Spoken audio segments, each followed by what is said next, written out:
Balance force किसी object की state change नहीं कर सकती। बैलेंस फोर्स किसी ऑब्जेक्ट की स्टेट चेंज नहीं कर सकता।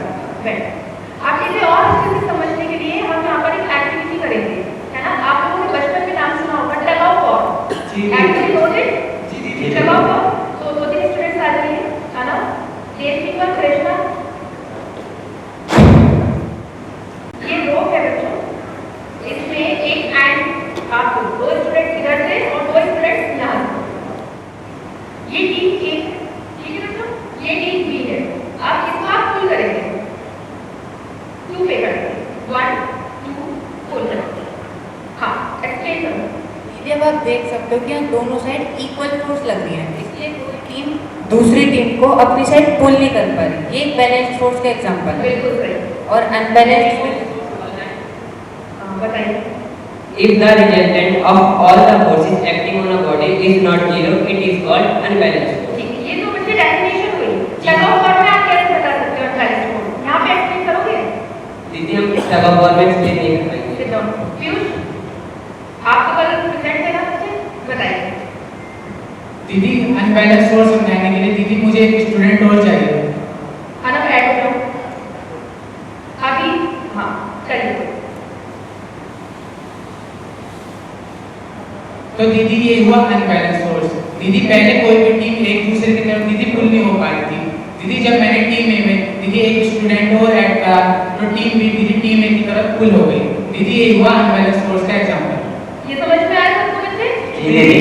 हाँ जी, बताइए समझाओ। दीदी यहाँ पर दोनों टीम में फोर्स का मैग्नीट्यूड डिफर कर गया। एक तरफ ज्यादा मैग्नीट्यूड था और एक तरफ कम, जिस वजह से टीम बी ने टीम ए को अपनी तरफ खींच लिया।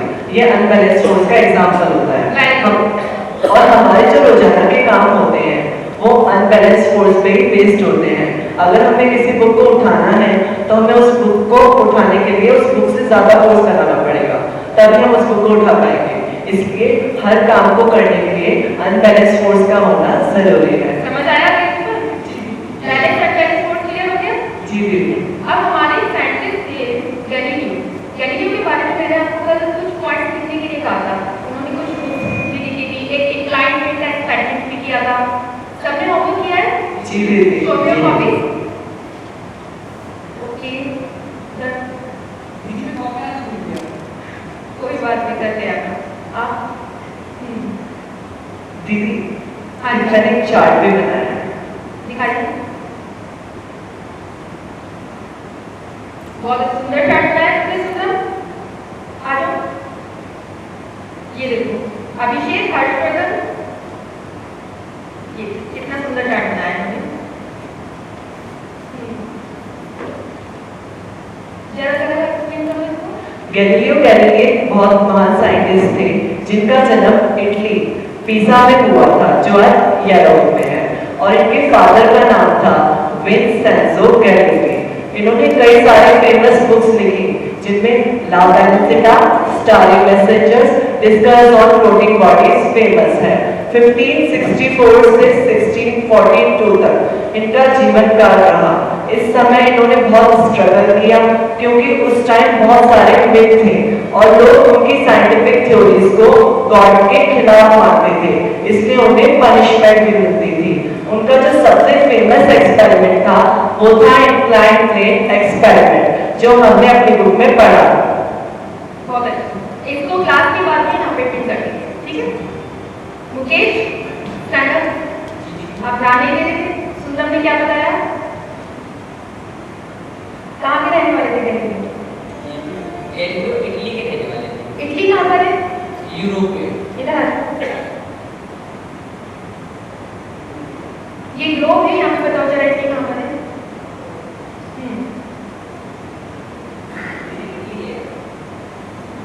कौन कौन सी बुक लिखी थी गैलीलियो ने?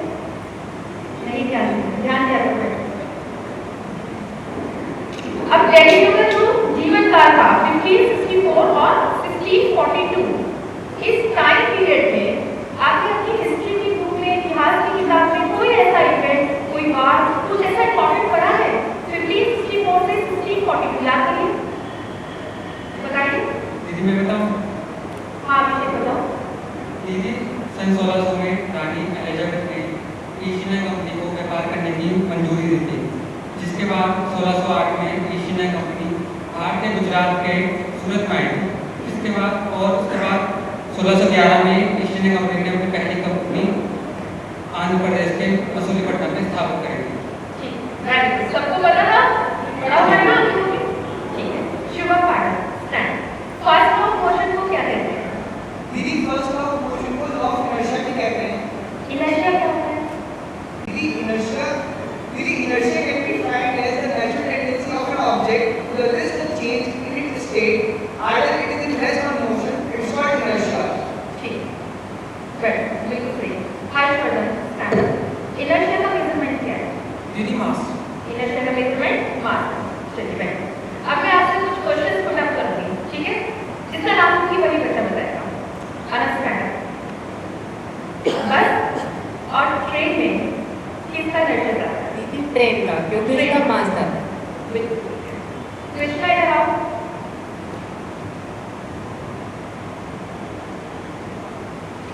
आई am giving you two words, ठीक है? ये दोनों इसमें बताओ किसका इनर्शिया ज्यादा है?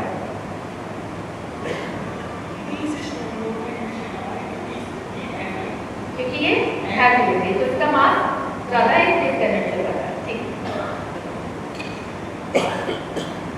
5 रुपये कॉइन और 1 रुपये कॉइन इसका इनर्शिया ज्यादा है। 5 रुपये कॉइन। ठीक, क्लियर हो गया सबको? जी दीदी। अब एक सिचुएशन आप एज्यूम करिए, बस है, आप लोग स्कूल जाते हो, सुबह बस में आप बैठे हो, है ना? रुकी हुई है बस, आराम से आप लोग बैठ गए, बैग रखिए आप। अब जैसे बस एकदम से चलिए मोशन में आए तो आपको एक जर्क लगता है, वो जर्क आपको आगे की तरफ लगता है या पीछे की तरफ? लेकिन को बताइए। ये हमें जर्क पीछे की तरफ लगता है। क्यों लगता है?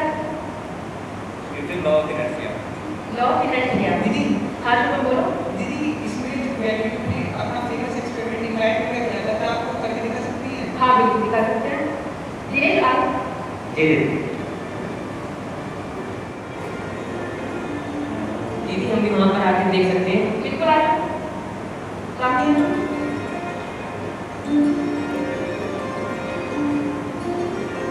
गैलीलियो के इंक्लाइंड प्लेन के एक्सपेरिमेंट से गैलीलियो ने यह ऑब्जर्व किया कि कोई भी ऑब्जेक्ट कांस्टेंट स्पीड से मूव करता है जब तक उस पर कोई एक्सटर्नल फोर्स नहीं लगाया जाता। उन्होंने दो इंक्लाइंड प्लेन्स को लिया और उनको अपोजिट डायरेक्शंस में रख दिया। जब उन्होंने एक इंक्लाइंड प्लेन से मार्बल की बॉल तो उन्होंने देखा कि जो मार्बल की बॉल थी वो सामने वाले इंक्लाइंड प्लेन पर उसी हाइट तक गई जहां से वो छोड़ी गई थी। और दीदी अगर मैं एक इंक्लाइंड प्लेन का एंगल कम कर दूं तो आगे देखो इंक्लाइंड प्लेन का एंगल कम करके देखिए। जैसा हमने एक इंक्लाइंड प्लेन का एंगल कम करा है तो जब हम इस बार मार्बल की बॉल को छोड़ते हैं तो वो सेम हाइट तक ही जाएगी, लेकिन इस बार बॉल को डिस्टेंस ज़्यादा ट्रैवल करना पड़ेगा क्योंकि हमने एंगल ऑफ इंक्लिनेशन एक प्लेन का कम कर दिया। तो जब हम पाथ को बिल्कुल हॉरिजॉन्टल कर देते हैं एक इंक्लाइंड प्लेन के 0 डिग्री पर तो हम देखते हैं जब हम बॉल को छोड़ते हैं तो वो कंटिन्यूसली अपनी हाइट को पाने के लिए चलती गई और ये क्रिस्टल प्लेन पर एक्सपेरिमेंट किया गया था जिस कारण बॉल चलती गई और रुकी नहीं। आगे पूछो सबको। जी दीदी।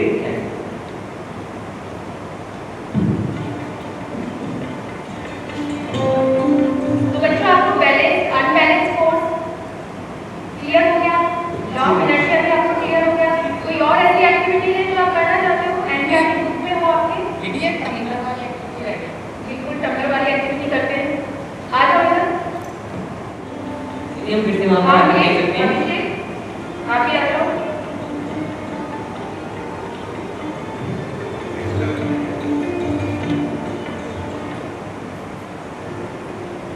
देखो क्या हो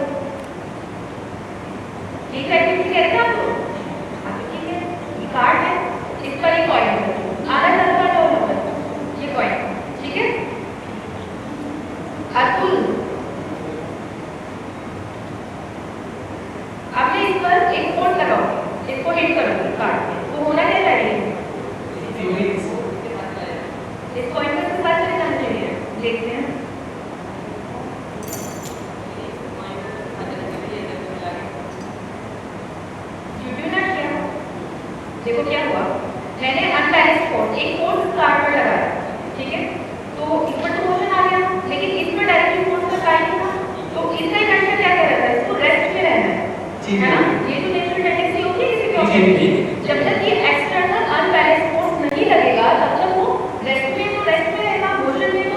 क्वेश्चन क्वेश्चन में में आएगा, ठीक है। तो अब इसमें क्या होगा, ये जैसे इस पर फोर्स लगाया तो ये काट गया बाहर और कॉइल अंदर, क्लियर हुआ? जी जी। ऐसे ही एक एक्टिविटी बच्चों कैरम बोर्ड की होती है, इंडोर गेम में कैरम सबने खेला होगा डेफिनेटली, है ना? चलो आ जाओ, कौन है कैरम का माइक? हाँ, इस टेबल को आगे लो।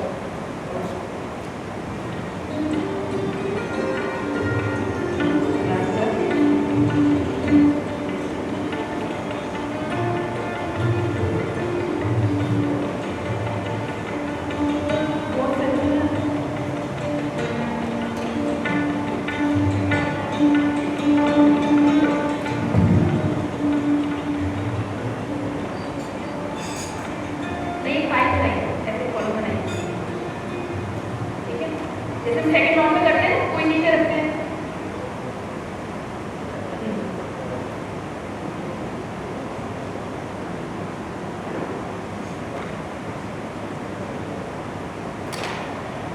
तो अभी आपने क्या देखा इसमें, जो हिट किया वो इसमें क्या था, नीचे वाली कोड थे, ठीक है। बहुत तेजी से अगर आप इसको स्ट्राइक करोगे तो क्या होता है कि नीचे वाली कोड को क्वेश्चन में आगे चली जाती है और ऊपर वाली जो कोड होती है वो अपना रेस्ट में रहती है, ठीक है, क्योंकि उस पर कोई कोड नहीं करता। तो ये भी आपकी एक्टिविटी थी इनर्शिया के बेस पे। अब सबको अच्छे से क्लियर हो गया होगा ना? जी जी। इनर्शिया है ना? जी जी। ठीक है, बच्चे इसको रखो, नहीं करो। Abhishek stand up. Second law of motion क्या बताया था आपको? सेकंड लॉ ऑफ मोशन बताता है the rate of change of momentum of an object is proportional to the applied unbalance force in the direction of force. Momentum क्या होता है? यदि मोमेंटम मोमेंटम मैं बताऊं? हाँ बताओ। This is the product of the mass and the velocity of an object is known as momentum. बताइए। और दीदी momentum has both direction and magnitude, it is a vector quantity and it is denoted by p। Mukesh आप जी दीदी। क्या बताया तुमने? Momentum is equal to mass into velocity, यही तो बताया है। जी दीदी। इसकी एसआई यूनिट बताइए। Kilogram metre per second square. Kilogram metre per second square. नहीं। मास की यूनिट क्या है एसआई? किलोग्राम। किलोग्राम में तो सिंपल है, वेलोसिटी सॉरी दीदी, इसका मीटर पर सेकंड होता है, metre per second. Metre per second, तो क्या हो जाएगा ये? Kilogram metre per second. Metre per second, जी दीदी। ठीक है। जी। आप अभी से आप खड़े हो, बैठो। अभी अभी आपने क्या बताया? दीदी the rate of change of momentum of an object is proportional to the applied unbalance force in the direction of force. यानी कि F is directly proportional to P2 minus P1। तो ऑब्जेक्ट तो आपका सेम है, तो मास भी same होगा, velocity change हो गई है ना? तो अब होगा क्या यहाँ पे? तो P2 minus P1 किया, P equal to mv है। पिछले चैप्टर में आपने मोशन वाले चैप्टर में पढ़ा है कि हम इनिशियल वेलोसिटी क्या लेते हैं? u minus v। तो यहाँ पर क्या हो जाएगा? m v minus m v minus mu by t, ठीक है। l यहाँ पे कॉमन लिया और आपका अंदर आ जाएगी value v minus u by t। What is it? v minus u by t acceleration, है ना? तो यहाँ पर मैं कर सकती हूँ कि l is directly proportional to l into v, right? ठीक है, बैठ जाओ। मुकेश आप खड़े हो, आपका क्वेश्चन आ रहा है।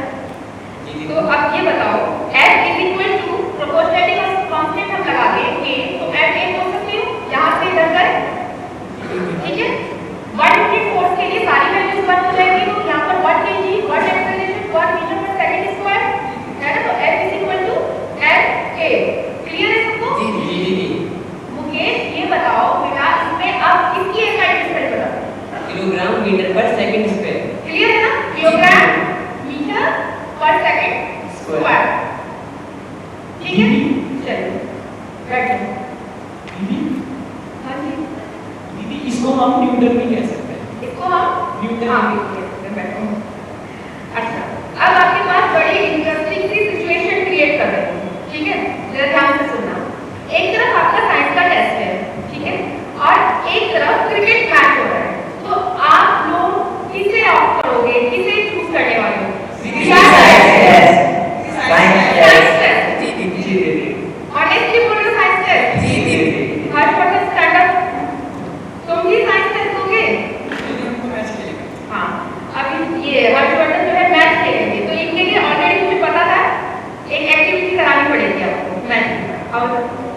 केवल का नाम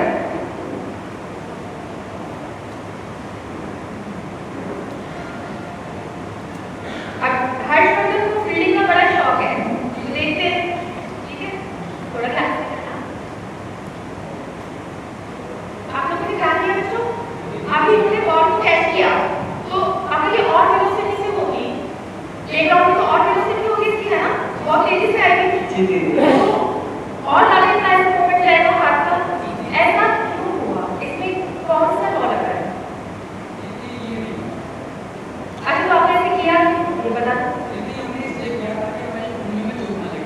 ताकि हमारी वीडियो में चोट ना लगे। चोट क्यों ना लगे ये नहीं पता, ठीक है, मैं बता रही हूँ चोट क्यों नहीं लगे। अभी अभी हमने क्या करा था? Second law of motion. Second law of motion, F is equal to mv। तो हुआ क्या बच्चों, ये बहुत हाई वेलोसिटी से आ रही है, ठीक है। अब जैसे हाई वेलोसिटी से आ रही है, अगर ये सडन इसको पकड़ लें तो वेलोसिटी जितनी हाई है वो बहुत शॉर्ट टाइम में उसको ज्यादा फोर्स लगाना पड़ेगा, एकदम टूट जाएगी, सडन टूट जाएगी, तो फोर्स लगाना क्या होगा, तो उसका इम्पैक्ट इतना ज्यादा होगा कि हमारे हाथ पर चोट आ जाएगी। क्लियर है सबको? जी दीदी। ठीक है। और जो इन्होंने इसको होल्ड करते हुए, ऐसे नहीं कि यहाँ कैच करा है, इसको होल्ड करते हुए ये जो टाइम पीरियड बढ़ाया, ये टाइम इंटरवल किस चीज का बढ़ा? वेलोसिटी का, और ये हाई वेलोसिटी का जीरो होने का जो टाइम इंटरवल था उसको उन्होंने उसको बढ़ा दिया। ऐसे करने से वो बढ़ गया, जिससे एक्सेलरेशन में क्या फर्क पड़ा? एक्सेलरेशन डिक्रीज होगा, फोर्स भी आपका कम लगेगा, लाइट फोर्स आपका कम लगेगा, उसका इम्पैक्ट आपके हाथ में कम होगा, चोट नहीं है। क्लियर है? सेकंड लो क्लियर हो गया बच्चों? जी दीदी। ठीक है। अब बच्चे हम आते हैं थर्ड लॉ ऑफ मोशन। क्या क्या कहता है third law? To every action there is an equal and opposite reaction acting on two different bodies simultaneously. क्या क्या बातें आई? दो बॉडीज हैं, एक्शन फोर्स है, रिएक्शन फोर्स है, दोनों ही साइमल्टेनियसली चल रहे हैं, ठीक है।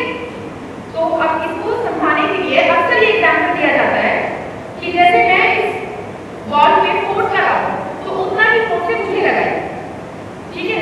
जो मैं लगा रही हूँ वो एक्शन है, जो बॉल मुझे एक्सर्ट करेगी फोर्स वो रिएक्शन फोर्स है। ऐसे तो आपको समझ में आएगा नहीं, तो इसके लिए यहाँ पर एक और एक्टिविटी है, ठीक है। और इसके लिए स्केट्स आना बहुत जरूरी है।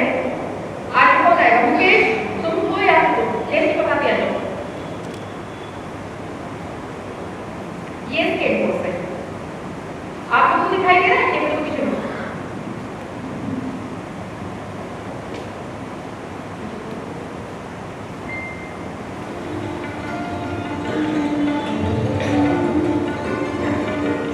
अब इस पर बस ऐसे फोर्स लगा, बच्चों ध्यान से एक मिनट लगाइए।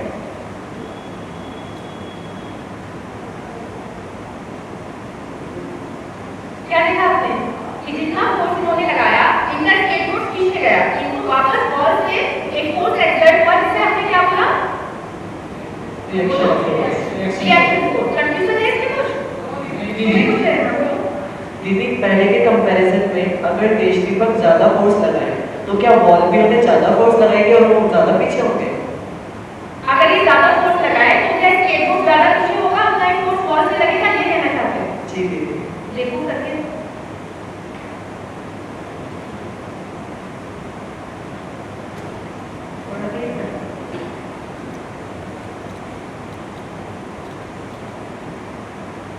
आगे तो उतना ही फोर्स लगता है, एक्शन और रिएक्शन, बस उसकी डायरेक्शन है ना, अपोजिट डायरेक्शन है। ऐसे ही आपका बुक में एक एग्जांपल है, इसको ऐसे तो हॉरिजॉन्टल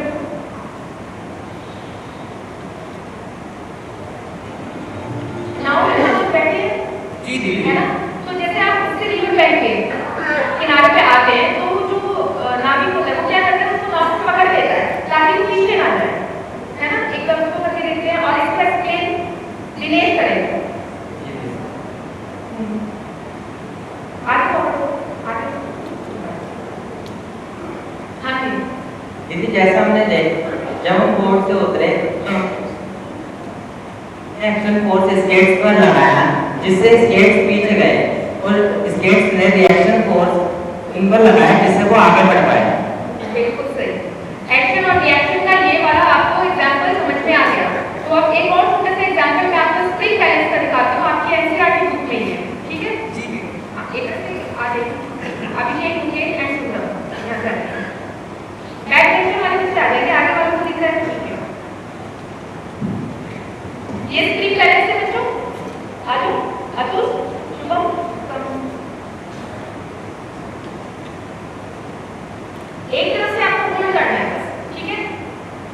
लीजिए, आप ये स्टेज में भी करेंगे। एक तरफ से इसको होल्ड करना है और एक तरफ आपको होल्ड करना है, इसको हिलाना नहीं बिल्कुल, राइट हैंड को होल्ड करें और इसको पुल करें, ठीक है। और इसमें देखो रीडिंग ट्रायल चेंज हो, रीडिंग है वो चेंज हो या नहीं।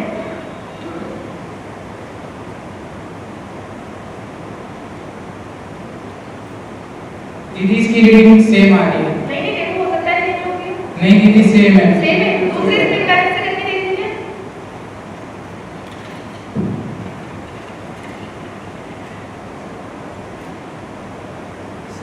दीदी सेम आ रही है इसका। सेम रीडिंग है। जी, जी, जी। ये क्या शो कर रहा है? Every action has been equal and opposite reaction. Opposite direction, reaction नहीं है, ठीक है। चलिए ये हो गया ना तो? जी जी दीदी। चलिए बैठे अपनी सीट पे।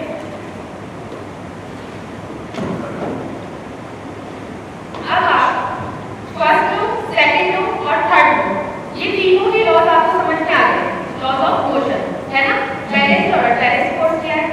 अब एक बहुत इंपॉर्टेंट बात जो मैंने आपको फर्स्ट क्लास में भी बताई थी कि अभी तक हम लोग इसको न्यूटन्स लॉ कहते हैं, ठीक है। ये न्यूटन के लॉ, ठीक है, हमारे होते हैं, लेकिन ये भारत के महर्षि कणाद ने दिए हैं और उनके अनुसार देखो यहाँ लगाया हुआ है चार्ट। जो पहला लॉ था, लॉ ऑफ इनर्शिया, वो क्या है? वेग निमित्ता विशेषात् कर्मणो जायते। दूसरा नियम है गति का, वेग निमित्ता विशेषात् कर्मणो जायते यद्यपि क्रिया प्रबंध हेतु। और तीसरा जो एक्शन और रिएक्शन का है वो है वेग वेगः संयोग विशेषा विरोधी। और ये महर्षि कणाद ने न्यूटन से 2500 साल पहले दे दिया था तीनों, ठीक है। याद रहेगा ना सबको? जी दीदी। उस टाइम पे पेटेंटिंग नहीं होता था और बहुत सारी चीजें थी, इसलिए हमें नहीं पता, लेकिन हमें पता होना चाहिए। क्लियर है? जी दीदी। चलिए आप क्लोज योर कॉपी कर दो, फटाफट से कॉपी और बुक को बंद करिए और मुझे ये बताइए अपने अपने फेवरेट गेम बताएंगे और उसमें कौन सा लॉ ऑफ मोशन लग रहा है ये बताइए, बस बताइए।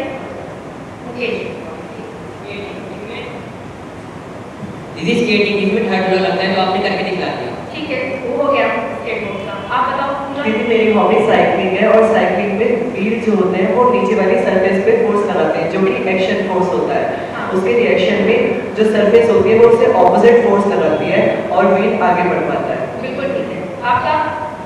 दीदी मेरा फेवरेट गेम क्रिकेट है, जो कि आपने सेकंड लॉ में दिखाया। बिल्कुल ठीक है। तुम्हारा तो हो गया क्रिकेट, है ना। आपका? दीदी मेरा फेवरेट गेम क्रिकेट है। दीदी जब हम इसमें बैटिंग करते हैं तो दीदी इसमें तीनों लॉ अप्लाई होते हैं। तीनों लॉ अप्लाई। जी दीदी। हाँ बताइए। मेरा फेवरेट गेम फुटबॉल है, उसमें फर्स्ट लॉ ऑफ मोशन लगता है। First law of motion, okay. दीदी मेरा फेवरेट है क्रिकेट है और जब हम उसमें बॉलिंग करते हैं तो थर्ड लॉ अप्लाई होता है। ठीक। हाँ। मेरी भी एक हॉबी है स्विमिंग। स्विमिंग, ठीक है। पानी में स्विम करने के लिए उतरते हैं तो जितना फोर्स हम पानी पे लगाते हैं उतने फोर्स हमारे ऊपर लगाता है, जिसके कारण हम आगे बढ़ पाते हैं। बिल्कुल ठीक। हाँ ये हमारा फेवरेट गेम कैरम है। कैरम आपका हो गया, ठीक है। लेकिन कैरम में एक और हो सकता था, कैरम में अभी मैंने इनर्शिया बताया था, थर्ड लॉ भी लग सकता है कैरम में। जी समझ आ रहा है? देखो जब आप रिबाउंड वाला करते हैं, यहाँ पर नोट है, ठीक है, और सामने से हिट करते हैं उतने ही फोर्स से स्ट्राइकर वापस आता है। तो ये कौन सा था? थर्ड लॉ ऑफ मोशन, ठीक है। तो कई बार ये अप्लाई हो जाएगा जब आप अपने गेम्स में देखोगे। बैठो, आप बताइए आपका हो गया कितना? दीदी हमारा फेवरेट गेम बैडमिंटन है। हम जब बैडमिंटन को मारते हैं उसी जब शटल सामने से आ रही होती है तो उसी स्पीड से वापस। बिल्कुल ठीक है, बैडमिंटन हिट वाला आप बता रहे हैं, है ना। चलिए अब बच्चों आपका नेक्स्ट क्लास में होगा conservation of momentum with the example. सब लोग इसकी रीडिंग करके आएंगे और अब लास्ट में क्या होगा? तो खड़े हो जाइए, स्टैंड अप और क्यों बना क्या है, इधर से लगाएंगे इधर से। मैंने यहाँ पर कुछ बैलून्स रखे हैं, ठीक है।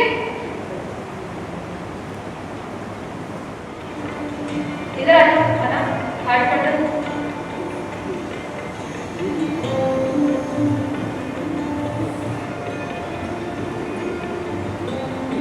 हो गया सबका? ठीक है, ध्यान देना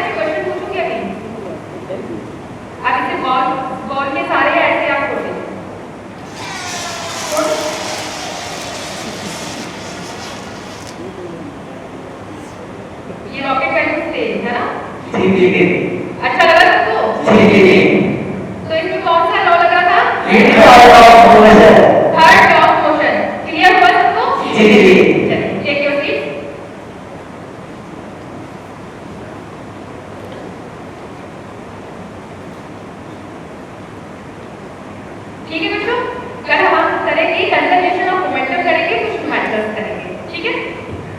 धन्यवाद दीदी। Thank you. नमस्ते दीदी। नमस्ते बच्चों, कैसे हैं आप सब? हम सब बहुत अच्छे हैं दीदी। All of you present? जी दीदी। Sit down. धन्यवाद दीदी। अरे टीना, आप आ गए गाँव से? जी दीदी, कल भी आए हैं। अच्छा, तो आप गाँव गए थे, तो वहाँ पर आपने बहुत सी नई चीजें देखी होंगी, तो इन सबको भी बताइए जरा। जी दीदी, मैंने वहाँ पे बहुत सी नई नई चीज़ें देखी, जैसे खेत जिसमें किसान काम कर रहे थे और कुछ किसान ट्रैक्टर चला रहे थे और एक और तालाब भी देखा। अच्छा, तालाब भी देखा, तो क्या उस तालाब में पानी था? जी दीदी, तालाब में पानी तो था पर बहुत कम था, गंदा भी था। ठीक है, बैठ। तो जैसा कि अभी आपने देखा कि अभी टीना ने बताया कि वो गाँव गई थी, वहाँ पे उन्होंने तालाब देखा जिसमें पानी था, लेकिन वो बहुत ही कम था और गंदा था।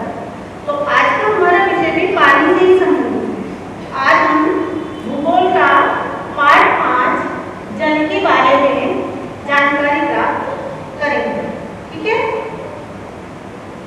जल, जैसे कि जल नाम आते ही हमारे दिमाग में बहुत सारी चीजें आती हैं कि हम जल को कहाँ कहाँ से यूज कर सकते हैं, होता है ऐसा? जी दीदी। चलिए, सबसे पहले इशू बताइए।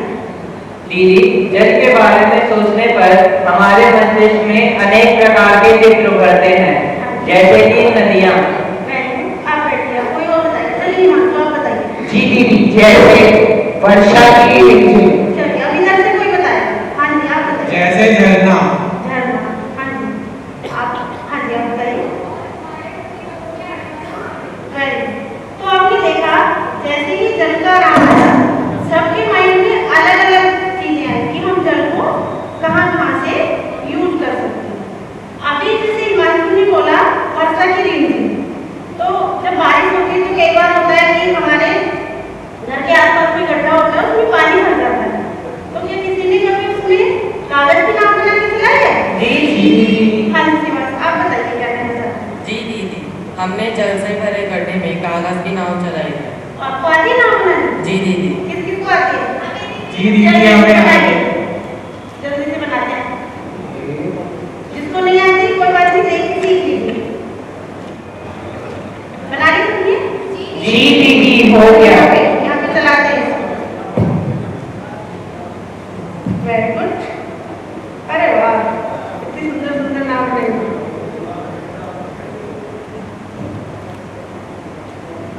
हाँ जी, वेरी गुड। हाँ जी हिमांशु, आप मुझे ये बताइए, फिर से 1-2 दिन बाद आपका मन किया होगा फिर से नाव बना के चलाया जाए, तो जब आप वहाँ पर गए तो क्या उस गड्ढे में पानी था? नहीं दीदी, जब हम वहाँ पर गए थे तो उस गड्ढे में पानी नहीं था, वह पानी जमीन में चला गया था। अच्छा, ठीक है। तो अभी शिवाज ने बताया कि वो पानी जमीन के अंदर चला गया था, लेकिन उस पानी को वहाँ से खत्म होने के और भी कई सारे रीजन हो सकते हैं। जैसे सूर्य की धूप पड़ती है कहीं गीली जमीन पर, तो वो जमीन सूख जाती है, तो वो जो पानी होता है वो वाष्प के रूप में वायुमंडल में भी चला जाता है, ठीक है? तो इस प्रक्रिया को हम एक चार्ट के माध्यम से समझ सकते हैं। पहले हम जल चक्र के बारे में समझते हैं कि जल चक्र होता क्या है। जिस प्रक्रिया में जल अपने स्वरूप को निरंतर बदलता रहता है और महासागर, धरती और वायुमंडल के बीच चक्कर लगाता रहता है, तो इस प्रक्रिया को हम जल चक्र कहते हैं। इसको आप नोट के लिए नोट भी कर सकते हैं। जी दीदी। ठीक है? जी दीदी। हो गया सबका? जी दीदी। हाँ, अब हम इसे चार्ट के माध्यम से समझते हैं। जैसे कि आप इस चार्ट में देख सकते हैं कि सूरज की धूप धरती महासागर पर पड़ रही है, तो ये जो पानी है ये वाष्प के रूप में वायुमंडल में जाता है, ठीक है? तो वायुमंडल में जाकर ये बादलों का रूप ले लेता है और फिर से वापस से जमीन पर और महासागरों में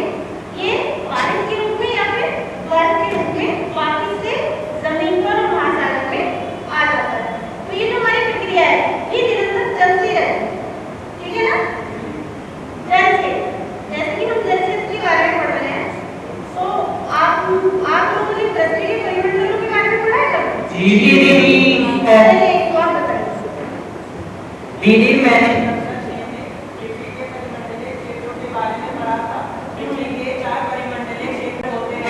जैसे कि जैवमंडल। हाँ बेटिया, कोई और बताएगा? हाँ जी, जैसे कि स्थल मंडल। हाँ जी, और चलिए आप। जैसे वायुमंडल। हाँ जी, चलिए संजना आप बताइए। जैसे जलमंडल। हाँ जी, तो अभी संजना ने बताया जलमंडल, तो हम जलमंडल के बारे में ही पढ़ रहे हैं, ठीक है? तो जलमंडल में क्या क्या चीजें आती है, क्या क्या आता है जलमंडल में, कौन बताएगा? चलिए डोलिया आप बताएं। दीदी, जलमंडल में महासागर, नदियाँ, झरने इत्यादि आते हैं। Very good. चलिए, अभी डोली ने बताया कि जलमंडल में क्या क्या चीजें आती है, तो इसकी डेफिनेशन कोई बता सकते हैं मुझे? जी चलिए मानो आप बताइए। जी दीदी, जलमंडल को इंग्लिश में हाइड्रोस्फीयर कहते हैं, जो कि दो शब्दों से मिलकर बना है। हाइड्रो का मतलब है पानी और स्फीयर का मतलब है शेप। ठीक है, आपको समझ आ गया? अब हम जल के वितरण के बारे में पढ़ेंगे कि हमारी पृथ्वी पर ज्यादातर भाग में जल है और बहुत ही कम भाग में स्थल है, तो इसको परसेंटेज के रूप में कौन बताएगा? चलिए संजना बताइए। जी दीदी, हमारी पृथ्वी पर 71% जल और 29% स्थल है। इसको हम ग्लोब की सहायता से भी बता सकते हैं। वेरी गुड, चलिए आइए बताइए जरा।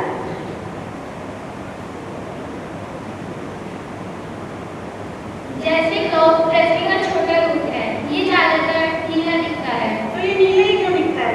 क्योंकि हमारी पृथ्वी पर ज्यादातर भाग पानी है और ये ठीक से देखने पर नीली दिखती है, इसलिए इस पृथ्वी को नीलकंठ भी कहते हैं। वेरी गुड, चलिए वेरी गुड। तो अभी संजना ने आपको बताया कि हमारी पृथ्वी को नीला ग्रह भी कहा जाता है। तो क्यों कहा जाता है? क्योंकि हमारी पृथ्वी पर ज्यादातर भाग में पानी है। जी दीदी। अब ज्यादातर भाग में पानी है, लेकिन फिर भी हमें जल की कमी का सामना करना पड़ता है। आप सुनते होंगे कि जल बचाओ ऐसी चीजें आती रहती हैं, तो ऐसा क्यों होता है? तो अब हम जल के वितरण के बारे में पढ़ेंगे इस चार्ट के माध्यम से, ठीक है? जैसे कि हमारी पृथ्वी में पूरा संपूर्ण 100% में से लगभग 97.6 जो पानी है हमारा, वो महासागरों में उपस्थित है, ठीक है? जी दीदी। और जैसे कि आप सभी जानते हैं कि महासागरों का जो जल होता है वो हमारा यूज करने लायक नहीं होता है। अब हमारे पास लगभग 3% पानी बचता है और ये पानी भी हमारा पृथ्वी पर अलग-अलग रूपों में मौजूद है। जैसे 2.01 के रूप में है, 0.68 हमारा भूमिगत जल है, 0.009 हमारा झीलों में है, 0.009 नमकीन झीलों में और 0.0019 हमारा वायुमंडल में होता है। वायुमंडल में भी होता है पानी? जी दीदी। मतलब बताइए जरा किस रूप में होता है? वाष्प के रूप में होता है। हाँ, तो आप बिल्कुल बहुत थोड़ा सा पानी मिलता है जो हमारा नदियों में होता है, ठीक है? अब आप देख सकते हैं कि 100 में से जब 97 लगभग 97% पानी हमारा महासागरों में है, तो बाकी का पानी हमारे पास बहुत ही कम है जिसको हम यूज कर सकते हैं। तो समझ आ गया सबको? जी दीदी। तो इसको हम एक्टिविटी के माध्यम से भी कर सकते हैं। जी कर दीदी। सकते हैं? और कौन करेंगे? हम चलिए, करेंगे इसको दीदी। मानू आएंगे। जी दीदी। अपनी बोतल का ढक्कन दे दीजिए। तो अब हम आप सबको पृथ्वी पर जल के वितरण के विषय पर समझाएंगे। तो मान लीजिए इस गिलास में 2 लीटर जल है जो पृथ्वी पर उपस्थित संपूर्ण मात्रा में जल है। अब हम 12 चम्मच जल अगले बर्तन में करेंगे।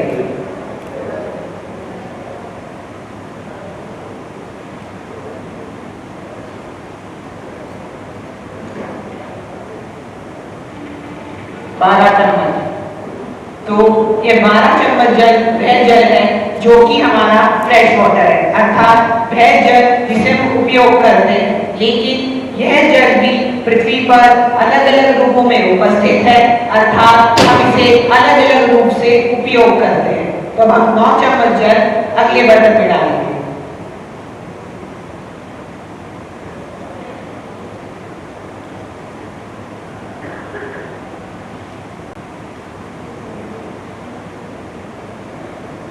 ये 9 चम्मच जल पृथ्वी पर उपस्थित बर्फ के तत्वों को दर्शाता है, जिन्हें हम एकदम से उपयोग नहीं कर सकते। 2 चम्मच जल इसमें करो।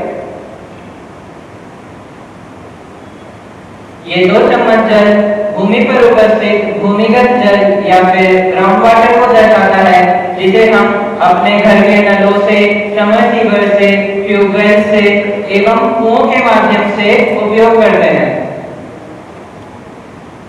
आधा चम्मच जल इसमें, ये आधा चम्मच जल पृथ्वी पर उपस्थित झीलों के जल को दर्शाता है।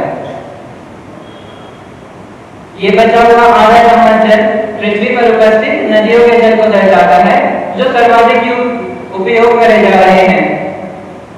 तो यह जो जल बचा ये हमारे महासागरों का जल है, और हम जानते हैं कि महासागरों का जल नमकीन होता है, तो ये हमारे उपयोग का नहीं है। हमारे पास केवल इतना ही जल है जिसे हम उपयोग में ला सकते हैं। अरे पीना का पानी, ऐसे तो हमारे भविष्य में हमारे प्रयोग के लिए पानी बचेगा ही नहीं। अरे इसलिए तो कहा जाता है जल बचाओ, और हमारे स्कूल में समय समय पर जल बचाने के कई तरीके बताए जाते हैं। चलिए बैठे। तो देखा आपने, अभी इसने और हिमांशु ने आपको कितने अच्छी तरीके से समझा दिया कि हमारे पास उपयोग करने के लिए कितना कम पानी है, इसीलिए हमें जल बचाना चाहिए। तो अभी हम भूगोल में जल के बारे में पढ़ रहे थे, तो आप लोगों ने किसी और विषय में भी जल के बारे में पढ़ा होगा? जी दीदी। चलिए हिमांशु आप बताइए। जी दीदी, हमने विज्ञान की पुस्तक में पढ़ा है। दीदी, हाँ दीदी, हमने हिंदी की पुस्तक में भी नदियों के बारे में पढ़ा है। ठीक है, तो फिर आज हम ऐसा करते हैं, मैं क्लास को 2 भागों में डिवाइड कर देती हूँ। ये ग्रुप साइंस की बुक से अपना चैप्टर पढ़ के आएंगे और फिर हम कल उसके बारे में डिस्कस करेंगे, और ये ग्रुप अपनी हिंदी की बुक से पढ़ के आएंगे जल के बारे में। ठीक है, और आज जो हमने काम किया है उसको रिवाइज करते हैं। ठीक है, ठीक है दीदी। धन्यवाद दीदी। धन्यवाद, बैठिए।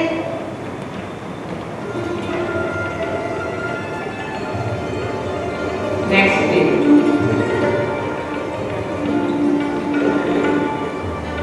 नमस्ते दीदी। ठीक है सर। जी दीदी। Sit down। धन्यवाद दीदी। हाँ, रेडी है सब? कल का जो काम किया था उसको बताने के लिए? जी दीदी, हम रेडी हैं। तो कल मैंने जल चक्र के बारे में बताया था, कौन बताएगा पहले? जी चलिए, दीदी। कौन बताइए? कि जल चक्र वह प्रक्रिया है जिसमें जल अपने स्वरूप को महासागर एवं वायुमंडल के लगाता रहता है, उस प्रक्रिया को जल चक्र कहते हैं। समझ आ गया सबको? जी दीदी। अच्छा, कल एक और बात हुई थी कि शिवाजी ने बताया था जब ये दोबारा से उस गड्ढे के पास गए नाव चलाने, तो उसमें पानी नहीं था, तो इन्होंने बताया था वो पानी जमीन के अंदर चला गया था, लेकिन मैंने उसके और भी कई सारे रीजन बताए थे। कौन बताएगा? हाँ जी, संजना आप बताइए। जी दीदी, सूर्य की ताप के कारण जल वाष्पित हो जाता है, इस प्रक्रिया को वाष्पीकरण कहते हैं। Very good. ठीक है, तो अच्छे से समझ आ गया, मतलब पढ़ के आए। जी, जी, जी। पढ़ के आए। ठीक है, चलिए। तो कल मैंने क्लास को 2 भागों में डिवाइड किया था। तो पहले हम साइंस बुक से बात करते हैं। कौन बताया सबसे पहले क्या पढ़ते हैं? चलिए, तो आप बताइए। मैंने विज्ञान की पुस्तक में भूमिगत जल या है, यह वह जल है जो भूमि की सतह के नीचे पाया जाता है। Very good. आपको कोई बताया? चलिए हिमांशु आप बताइए। जी दीदी, मैंने वाटर टेबल के बारे में पढ़ा है। जमीन की ऊपरी सतह पर पाए जाने वाले जल को वाटर टेबल कहते हैं। Very good. हाँ जी। जी दीदी। वेरी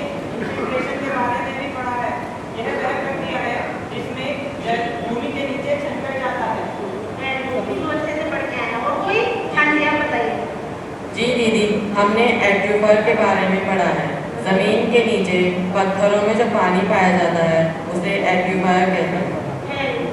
और कोई बताना चाहता है कि आगे कुछ बताना है? हाँ जी, बिल्कुल, आप बताइए। वाटर टेबल स्मार्ट बनाया जाता है। इसका उद्देश्य सभी देशों में साफ और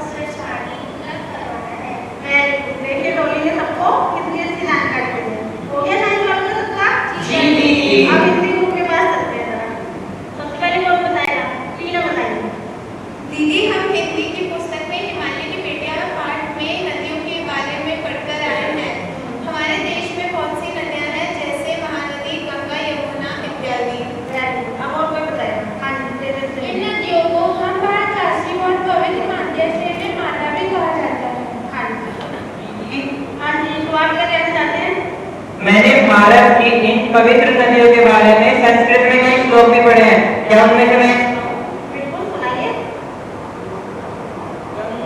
सरस्वती सिंधु ब्रह्मपुत्रश्च की कावेरी यमुना एव कृष्णा गोदावरी।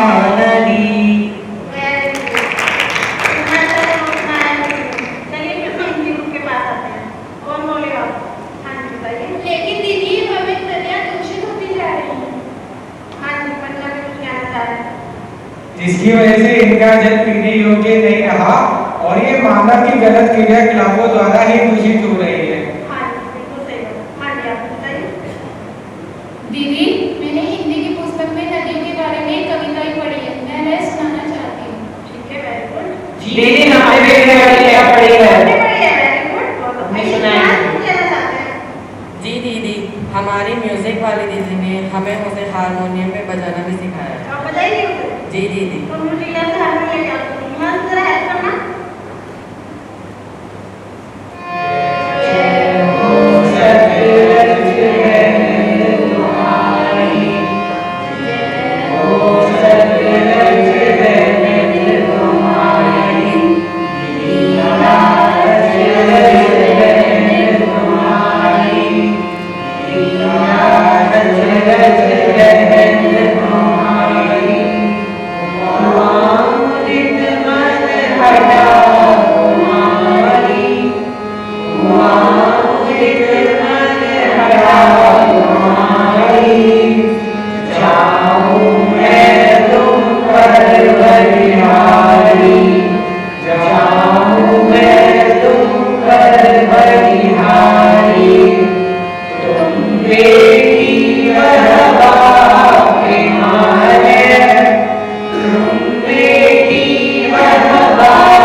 डॉक्टर प्रज्ञा जी से अनुरोध है कि इन कक्षाओं के बारे में कुछ टिप्पणी करें और कार्यक्रम को समाप्त करें। मैं सबको बधाई देना चाहूँगी बिकॉज ये दोनों क्लासेस में देखा है पूरी तरीके से एक्सपीरियंस और आपकी क्रिएटिविटी और जब क्लास चल रही थी तो ये महसूस हो रहा था कि बाकी बहुत प्लान करके सारी चीज़ें टीचर्स ने तरीके से एक्टिविटीज प्लान की है और जितनी भी सारी चीज़ें कैरी आउट हुई है अप टू द मार्क हुई। जब हम लोग इस पूरे प्रोग्राम को देख रहे थे नोटिस कि ये एक role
water conservation, water preservation पढ़ाया गया।